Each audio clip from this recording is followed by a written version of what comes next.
Aleyküm. Ben Şarkı Türkistan'dan Qarmay şəhərindən boluman. İsmim Gülgina Mahmud. Biz 5 balam bilan bir aylık içinde 2015-yılı 7. ayının 27. günü Türkiye'ye hicret qilib keldik. Türkiye'ye kelgandan keyin mening cho'ng o'g'lim 16 yoshli cho'ng o'g'lim Pakisat Qurban ismakda til o'rgandi. Türk tili o'rganish kursi til o'rgangandan keyin universitetga tizimlab shu o'qish boshlanishdan burun tuqqan yo'qlash munosabati, ya'ni cho'nglarni yo'qlash munosabati bilan vatanga 2016-yılı 2. ayının 22. günü vatanga bordi.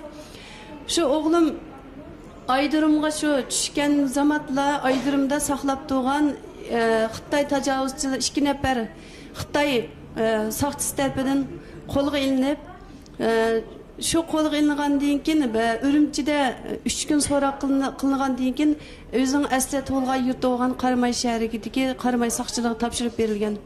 Biz bu xabarni şu o'g'limizning oldiga o'g'limizning oyog'ini chiqqan shu do'stidan anladık. Şu 2016-yılı 2. ayının 24. günü seherdə bizge bu haber geldi. Andan biz oyladık balamızın hiç qanday bir teşkilatlar bilan yoki terror teşkilat ya başka bir işler bilan hiç qanday münasebeti yok. Fakat bir o'quvchi. Türkiye'de bir o'qish arzusi var.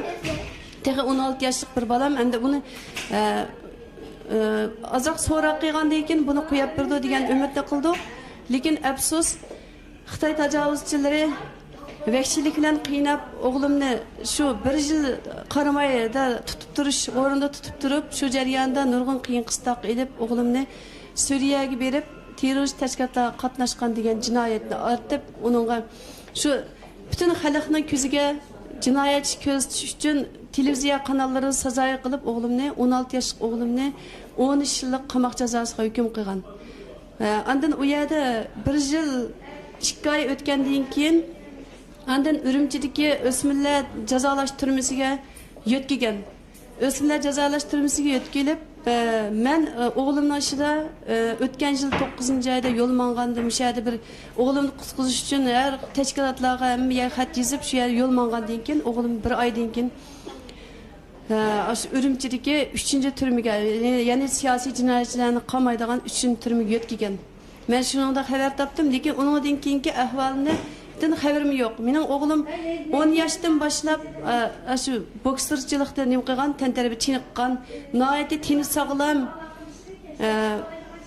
teni sog'lom bo'ldi.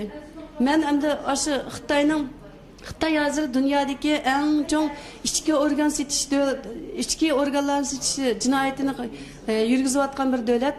Shunga shu o'g'limning shu Xitoy tajovuzchilari tarafidan ziyonkashlikka uchrashini qattiq ansirayman. Endi bu 18 yoshga to'shmagan, texi bir 16 yoshlik, tek Qur'oniga yetmagan bir bolaning 13 yillik qamoq jazosiga hukm qilinishi bu Jungo qonuniga xilaf, o'zining Jungoning tuzgan qonuniga xilaf, hem xalqaro qonunga xilaf bu. Men bunga e'tiroz bildiraman. Men toki o'g'lim sog' salomat qaytib, mush yenim kelgan qadar bu kurashni hargizim to'xtatib qo'ymayman. Bordigan xalqaro tashkilotlarni, xalqaro huquqni qo'g'dash yoki xalqaro kechirim tashkilotlarini naq bo'lsa shu yerga berib bolam uchun kurash qilaman. Xitoy tajovuzchilarining bu abdibashirni, bu jinoyatchilarni fosh qilaman, oshkor qilaman. Men bir ziyonkashlikka uchrag'uvchi bir farzandning bir onasi, bir shohid. Men shu Xitoyning shu vatanlik chog'da nurg'unlagan jinoyatchilarga shohid bo'lgan. Hem şunu mu paş qiliman Xitoyning. Şu o'g'limni hozirgidek bir inson haqlari tashabbus qilinayotgan, hatto bir 70ning mu huquqini qo'g'dayotgan shunda bir jamiyatda, shunda bir zamonda, musha bir o'g'limning 16 yoshli o'g'limning shu 13 yillik qamoq jazosiga hukm qilinishiga men qat'iy qarshi. Mush xalqaro tashkilotlarning mayli Amerika bo'lamdi, Angliya xalqaro kechirim tashkiloti bo'lamdi yoki bolalarning huquqini qo'g'dash tashkiloti qatorliq barliq inson huquqlarini qo'g'daydigan tashkilotlarning darhol Xitoyga besim ishlatib, Xitoyning bu jinoyatini to'xtatishni qat'iy talab qilmayman.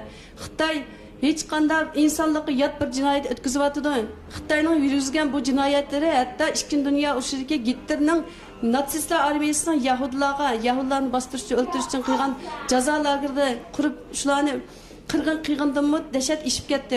Bu qilmishlarini Xitoy darhol to'xtatishi kerak. Mana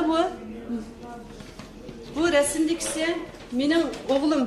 Mana kichik vaqtlarda rasm, mana bu hozirgi rasm mana. Mushu chiroyli gunohsiz o'g'lim hozir turmada. O'g'limning turmada yetyaptığını 2 yildan oshdi. 2016 yılı 2. ayning 22'si 24 güne türmeye kirgen bola hozirga qadar shu turmada yetyapti. U bolaning tirikmi, o'likmi, nima holatda uqmayman, lekin Xitoyning o'g'limni yo'qotishi qat'iy qarab turmayman. Men mush ish uchun kurash qilaman. Xitoy butun Sharqiy Turkistondagi 35 million xalq qilayotgan zulmini qat'iy to'xtatsin. Hey Xitoy, sen bu jinoyatchilarga hamon bir kun javob bersa, biz 35 million xalqi sen qirsang margiz bizni yo'qotolmaysan, biz tugab qolmaymiz. Biz chet eldagi Uyg'ur musulmonlari sening bu attibashlig'ini butun xalqarodagi jamiyatlarga oshkorlaymiz. Zulmini to'xtat Xitoy.